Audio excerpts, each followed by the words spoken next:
Bonjour, aujourd'hui j'ai le grand plaisir d'interviewer Laurent. On est ici à Marseille et Laurent, j'aimerais que tu me dises un peu c'est quoi ton métier? Dans quoi tu interviens? Alors, je suis directeur financier à la base et je fais de la stratégie opérationnelle et j'accompagne les dirigeants. J'essaye de leur faire avoir un peu plus de valeur. Ok, qu'est-ce que tu veux dire par là? Plus de valeur? Plus de valeur, c'est avoir amélioré leur chiffre d'affaires, améliorer leurs dépenses et puis j'essaye de leur faire lever la tête pour voir un peu plus loin parce qu'on sait que tous les dirigeants ont la tête dans le guidon et l'objectif c'est de voir un petit peu vers l'avenir. Voilà. Ok, c'est un beau projet. Et alors on a commencé à travailler ensemble depuis quelques semaines maintenant. Mhm. Et j'aimerais savoir qu'est-ce qui se passe dans ce travail qu'on fait ensemble. Il y a à la fois du coaching, il y a également les groupes mastermind. Qu'est-ce que ça a déclenché chez toi? Alors, en fait, je me suis intéressé il y a quelques années déjà au groupe Mastermind et j'ai été perturbé et étonné de rencontrer là-bas loin à Montréal un coach qui finalement était d'Aubagne, donc à côté de Marseille. Donc c'est peut-être ce qui a fait que ça m'a un peu plus attiré. Mais le concept Mastermind m'intéressait, donc d'évoluer parmi d'autres dirigeants, pouvoir s'entraider et trouver des solutions ensemble.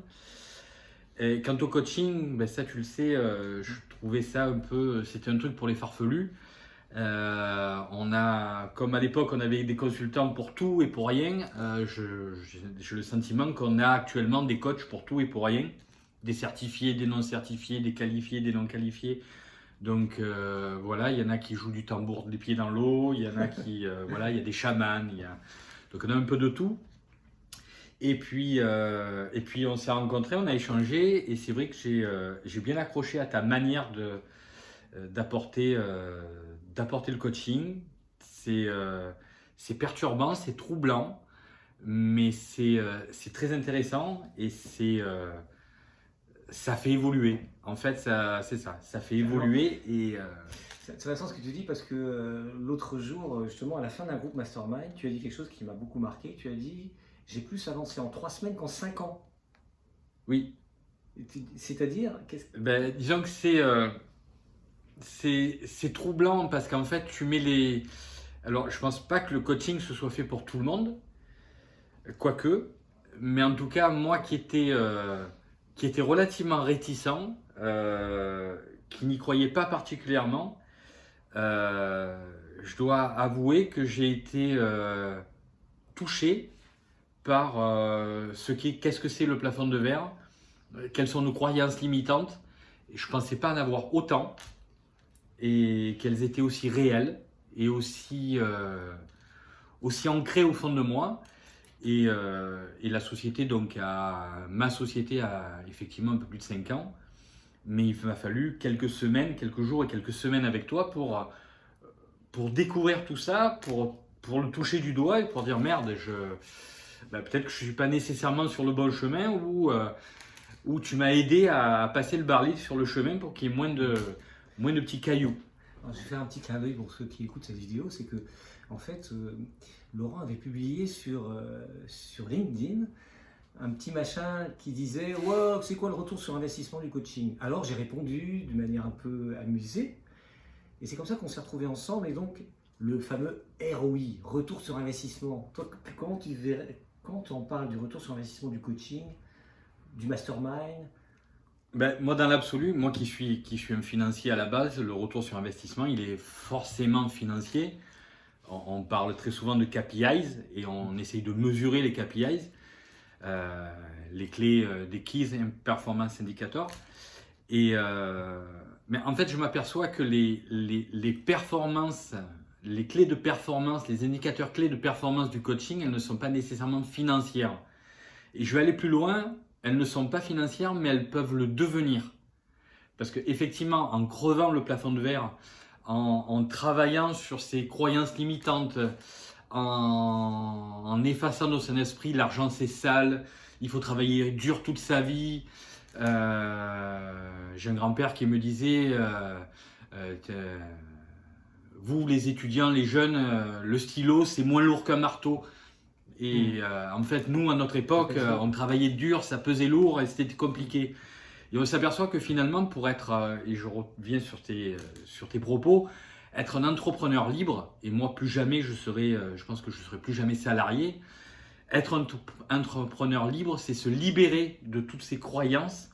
Et une fois qu'on est libéré de toutes ces croyances, on peut aller chercher des clients, on peut les facturer. Et là, j'en viens aussi à ta formation, entrepreneur libre. Et donc, ça nous permet de trouver des clients, de les facturer à un vrai prix. Et là, le retour sur investissement financier du coaching, c'est là qu'on le retrouve. Oui, parce que tu suis également la formation consultant libre ou entrepreneur libre. Et il y a des choses aussi dedans que tu découvres, le fait que tu reçoives régulièrement un cours, ça... Disons que quand on est entrepreneur, on est seul, forcément. Et c'est ce qui m'a plu dans cet accompagnement, qui est un accompagnement de 6 mois quand même, il faut le dire. C'est pas un accompagnement de 3 jours ou quelques séances comme ça, c'est quand même 6 mois, donc une demi-année. Et ça permet d'avoir un fil rouge.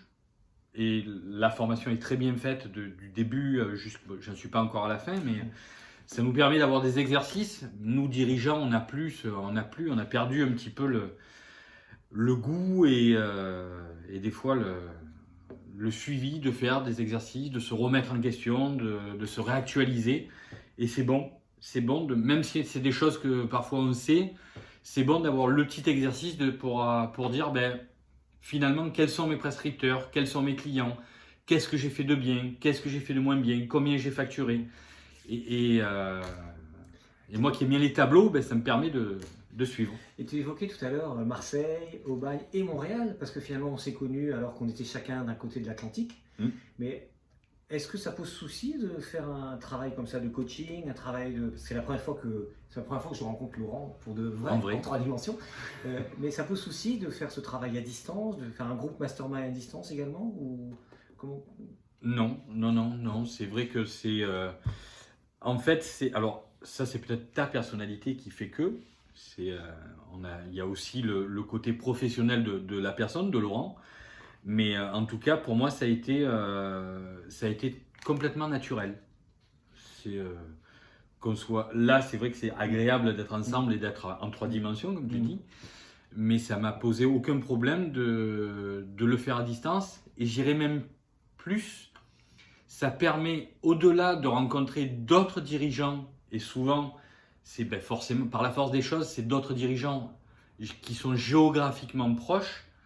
Là, ça nous permet de rencontrer des gens du monde entier, puisque on peut rencontrer, il y avait une dame qui était en Algérie, on rencontre des Parisiens, tant pis, mais il faut bien les rencontrer aussi. On est à Marseille. On a des gens qui sont sur Nantes, j'ai rencontré des Québécois et des Québécoises, donc c'est une ouverture assez exceptionnelle. Super, et si tu avais envie de faire une invitation à quelqu'un à rejoindre un groupe mastermind ou la formation consultant libre ou bien prendre contact, tu dirais quoi?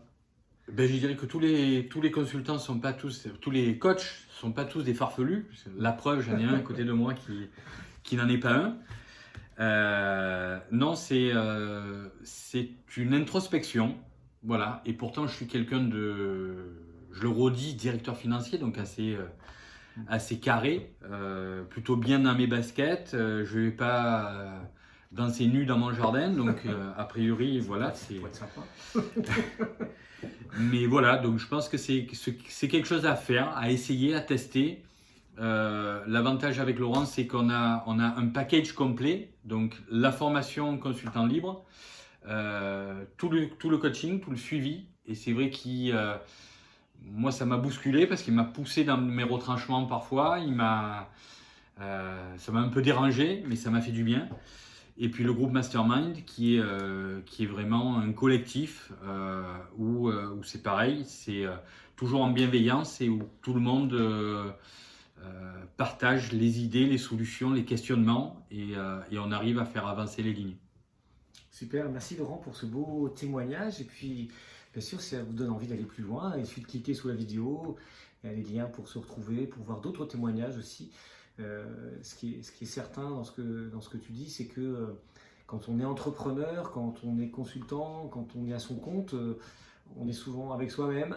Et puis le fait de s'appuyer sur quelqu'un avec qui, bien sûr, le courant passe, ça permet d'éclairer des endroits qu'on n'a pas envie d'éclairer, ou qu'on a oublié d'éclairer, ou qu'on ne sait même pas qu'il faut éclairer, parce qu'on est pris avec, tu disais tout à l'heure, avec beaucoup de croyances qu'on a sur le business, sur le marché, sur le prix, sur soi-même. Et ces choses-là, ben, c'est vrai que l'éclairage d'un groupe mastermind, l'éclairage d'un coaching, c'est utile. Donc, merci beaucoup, Laurent. Merci à toi pour toutes ces portes que tu as pu m'ouvrir. Merci.